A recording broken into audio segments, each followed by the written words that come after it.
Dans cette vidéo, on va parler des ovnis. J'ai longtemps hésité avant de faire cette vidéo, car les théories sur ce sujet sont légion. Mais il y en a une en particulier qui me semble très intéressante et très peu connue du grand public. Mais tout d'abord, on va faire les choses bien. Et donc, je vais vous présenter les théories bateaux, auxquelles tout le monde pense quand on parle d'ovnis.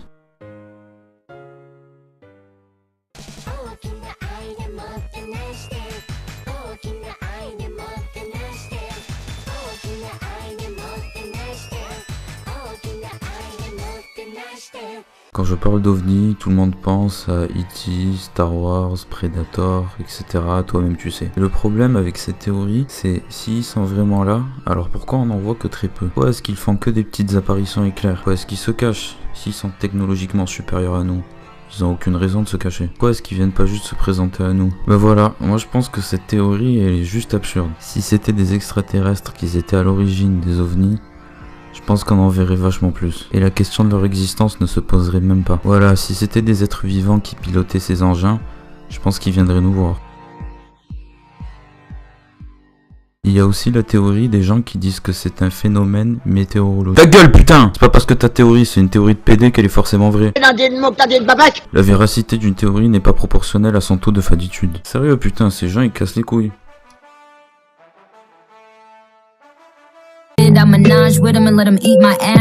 Croissant. Dans ces conditions, je me devais de vous présenter une théorie un tant soit peu plus potable. Quand je vous disais que la théorie chez les extraterrestres était bidon, bah... I'm just kidding.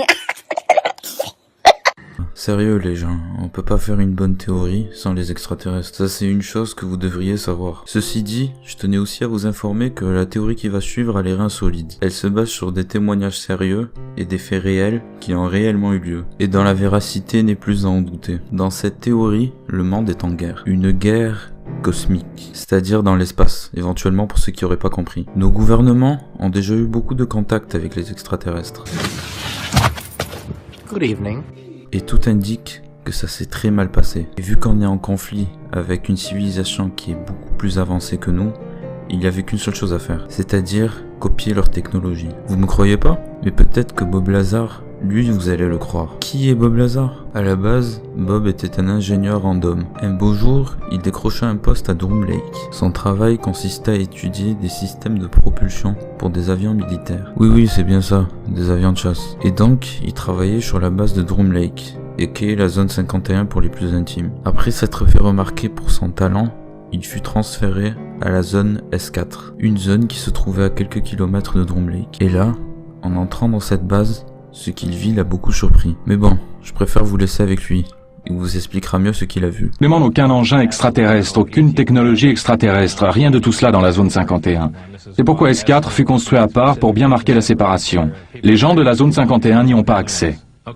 L'établissement S4 est une zone juste au large de Papoose Lake Bed, qui est le lit d'un lac asséché. Il se compose de 9 hangars. Ces hangars possèdent des portes inclinées, recouvertes d'une peinture rugueuse couleur sable. À l'époque où je travaillais là-bas, il y avait à l'aéroport international McCarran de Las Vegas un bâtiment réservé aux projets spéciaux de la société EG&G. Lorsqu'on me disait d'aller travailler, je conduisais jusque là-bas, j'y garais ma voiture, prenais un avion à l'aéroport, volais jusqu'à Groom Lake, puis débarquais et attendais un bus. Et le bus m'amenait directement à S4.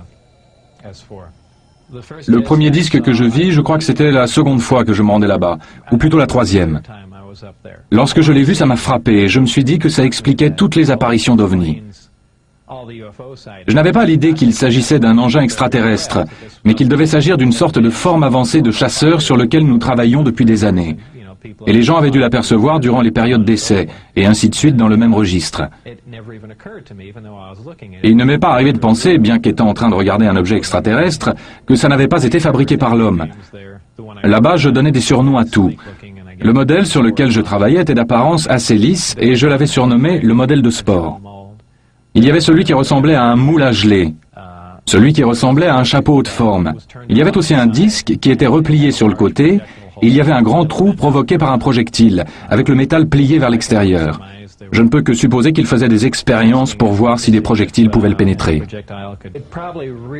Je crois que j'ai dû comprendre lorsque je suis entré dedans, que j'ai regardé autour de moi, et que j'ai commencé à saisir comment fonctionnait l'engin.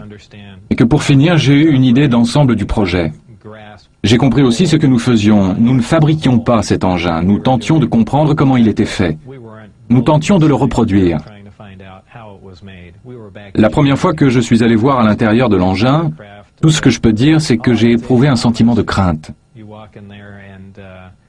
Vous marchez là-dedans et vous vous sentez comme si vous n'aviez pas à être là. Je sais que ça a l'air un peu bateau, mais c'est vraiment un sentiment de crainte. Ce n'est pas une sensation excitante.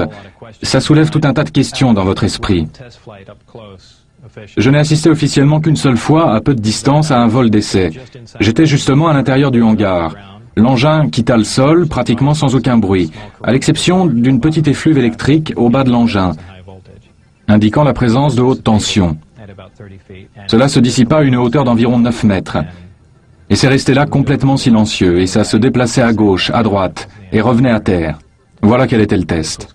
C'était vraiment un exploit scientifique que de faire s'élever quelque chose en silence, de l'avoir sous contrôle et de réaliser des manœuvres comme ça.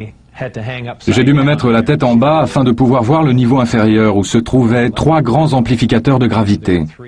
Ces appareils avaient l'air de faire environ 60 cm de diamètre, avec un tuyau d'environ 1,20 m, relié par un tuyau plus petit au niveau supérieur. Ils pouvaient être indépendamment positionnés. Et c'est cela qui émettait les ondes gravitationnelles, propulsant l'engin.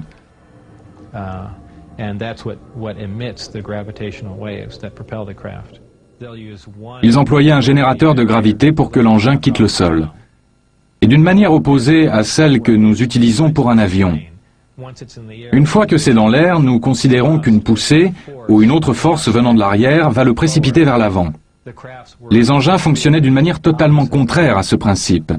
Ce qu'ils faisaient, une fois en stationnement dans les airs, c'est suspendre la gravité, les 2 générateurs de gravité qui restaient juste en face créant une distorsion, généralement une pente, et l'engin descendait la pente durant une éternité. Comme on le voit ici, ces engins ne volent pas toujours de façon similaire. Ils ont été vus et photographiés alors qu'ils volaient dans des positions radicalement différentes. Lazar nous explique pourquoi. Il y a ce qu'ils appellent la configuration Omicron, où l'engin n'utilise qu'un seul générateur, et ce qu'ils nomment configuration Delta, où il emploie les 3.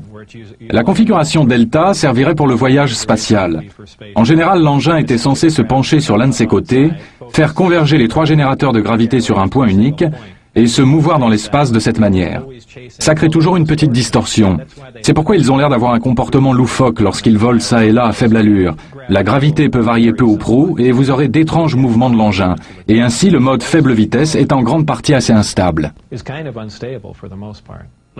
Lazar fut également capable d'éclaircir l'un des phénomènes qui très souvent accompagnent de nombreuses apparitions. Et si vous alliez voir l'un de ces engins manœuvrant la nuit, cela vous semblerait vraiment comme étant une boule brillante, ou alors juste comme une vive lumière dans le ciel située à une certaine distance. Même de près, vous verriez un halo brillant autour de lui. Nous parlons d'une puissante source d'énergie, se déplaçant dans ce qui est principalement une atmosphère gazeuse, oxygène et nitrogène. Et lorsque vous appliquez assez d'énergie à des molécules de gaz, elles émettent des photons, de la lumière. Alors, vu de l'extérieur, je sais bien qu'on peut se demander, mais comment ont-ils pu garder secret quelque chose de cette nature?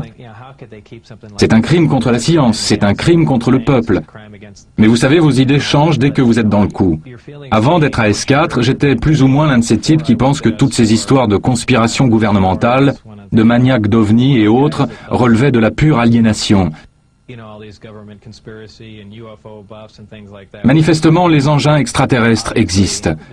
Il a bien fallu que quelqu'un les construise, et donc il doit bien y avoir des extraterrestres.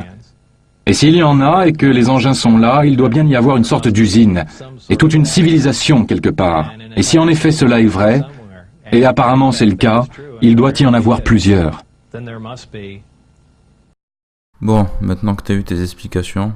Nique ta mère.